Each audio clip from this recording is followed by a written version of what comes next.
नमस्कार, knocking-news.com में आपका स्वागत है। कोरोना के इलाज के बाद में किस तरह से लोगों के शरीर पर अब दुष्प्रभाव सामने आने लग गए हैं।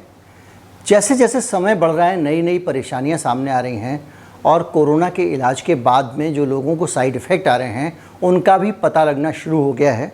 अलग अलग तरह के साइड इफ़ेक्ट आ रहे हैं। आज उन सारे साइड इफ़ेक्ट्स की मैं आपसे चर्चा करूँगा। आपसे मैं बातचीत करूँगा कि आगे जाकर बीमारी किस तरह से लोगों को परेशान कर रही है। कहीं मत जाइए, चैनल को सब्सक्राइब कर लें।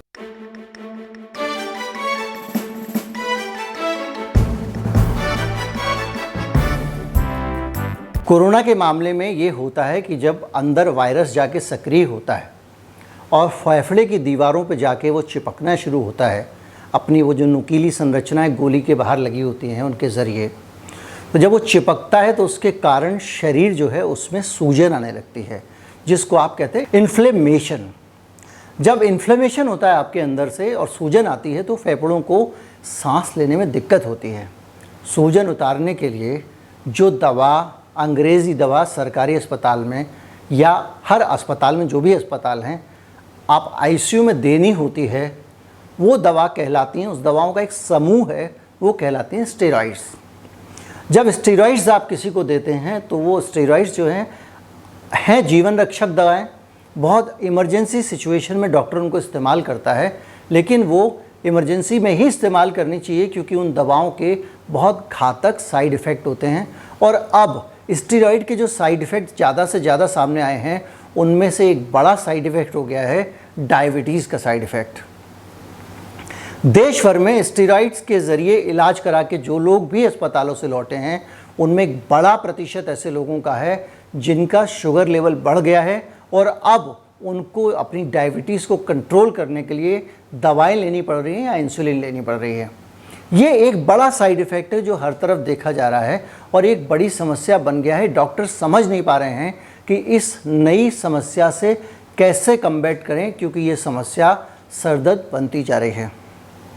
अभी तक हम एक साइड इफ़ेक्ट के बारे में जानते थे इलाज के, वो था ब्लैक फंगस। होता ये था कि ब्लैक फंगस और वाइट फंगस, कि जब आप बहुत ज़्यादा मरीज का इलाज करते थे स्टेरॉइड के ज़रिए, तो स्टेरॉइड के बारे में ये माना जाता है कि उसके साइड इफ़ेक्ट के तौर पे जो शरीर जो है वो फंगस के लिए अनुकूल हो जाता है और आसानी से फफूंद या फंगस जो भी आप कहें, वो फफूंद नहीं होती जो भुट्टे पे लगती है। कोई कुछ भी कह रहा हो उसको मानिएगा मत, ये आदमी की फफूंद अलग होती है, होती फफूंद ये। तो वो जो है आपके अंदर जो है वो बढ़ने लगती है, उगने लगती है आपकी स्किन पे, जो आपके पूरे आँख को, आपके पूरे कपाल को, अंदर हड्डियों को भी गलाकर ख़त्म करने की काबिलियत रखती है। ये जो है ये भी फंगस साइड इफ़ेक्ट किसका है? स्टेरॉइड्स का। आम तौर पे अगर स्टेरॉइड के साइड इफ़ेक्ट नहीं आए होते हैं, शरीर कमज़ोर नहीं होता है, तो फंगस इतने बड़े स्तर पर नहीं बढ़ता है और शरीर उसको खुद ही हैंडल कर लेता है।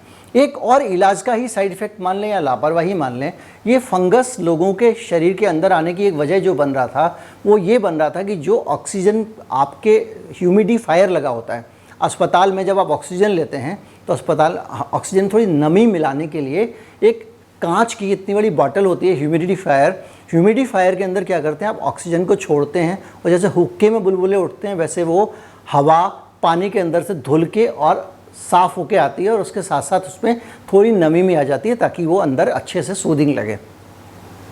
ह्यूमिडिफायर में कई जगहों पे चूँकि इस तरह के केसेस नहीं आते थे, सामान्य पानी भरा गया और उस सामान्य पानी के ज़रिए भी फंगस काफ़ी मात्रा में आया। ऐसे भी रिसर्च कई जगह छपे हैं, जो कि आप देखें कि एक दूसरी बड़ी वजह ऐसी सामने आई है जो कोरोना के इलाज के कारण दुनिया के लिए समस्या बन गई है। Association of spinal surgeons of India एक कॉन्फ्रेंस का आयोजन कर रहा है जिसमें 50 के करीब भारत के स्पाइन के जो रीढ़ की हड्डी के जो सर्जन हैं वो हिस्सा ले रहे हैं और 25 इसमें इंटरनेशनल सर्जन हैं। और ये सब लोग इस बात का पता लगाने की कोशिश कर रहे हैं कि जो कोरोना के बाद में रीढ़ की हड्डियों की समस्या आ रही है उसमें कहीं इलाज का हाथ तो नहीं है, क्योंकि बड़ी संख्या में लोग इस समस्या से जूझ रहे हैं और डॉक्टर्स को समझ में नहीं आ रहा है कि अचानक इतने केस कैसे बढ़ गए, रीढ़ की हड्डी को लेकर इतने सर्जरी के केसेस कैसे आ रहे हैं।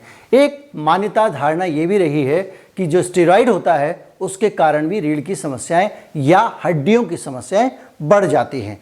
The Lancet Friday, Lancet magazine की ही एक मैगज़ीन है, जिसने ये कहा है कि कोरोना वायरस की बीमारी के और उसके इलाज के बाद में बड़ी संख्या में साल भर तक लोगों को सांस की दिक्कतें हो रही हैं, उनको सांस लेने में परेशानी हो रही है। आप में से भी बहुत सारे लोग होंगे, आपके आसपास लोग होंगे, मेरे भी बहुत सारे लोग आसपास के हैं जो ये बता रहे हैं कि उनकी सांस अभी तक सामान्य नहीं हो पाई है।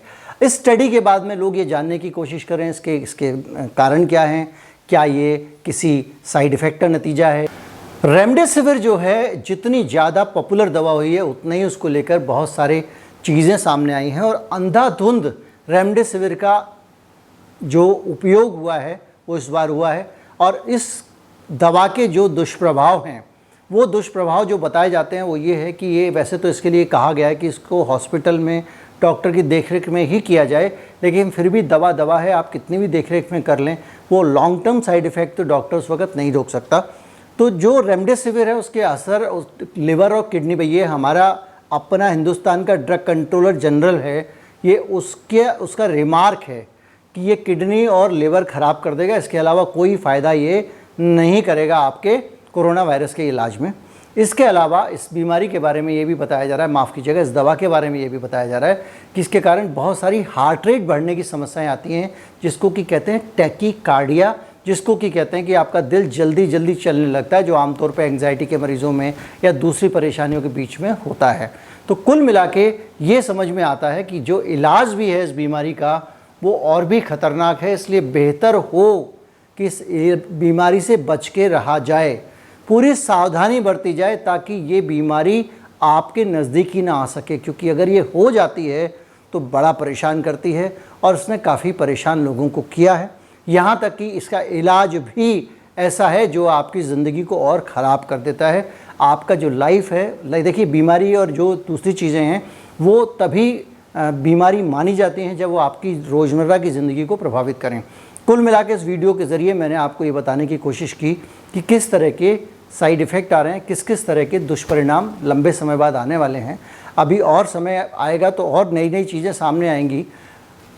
अगर आप इस चैनल को सपोर्ट करना चाहते हैं, हमारे UPI ID डिस्क्रिप्शन में सबसे नीचे है, उसके ज़रिए आप भुगतान कर सकते हैं।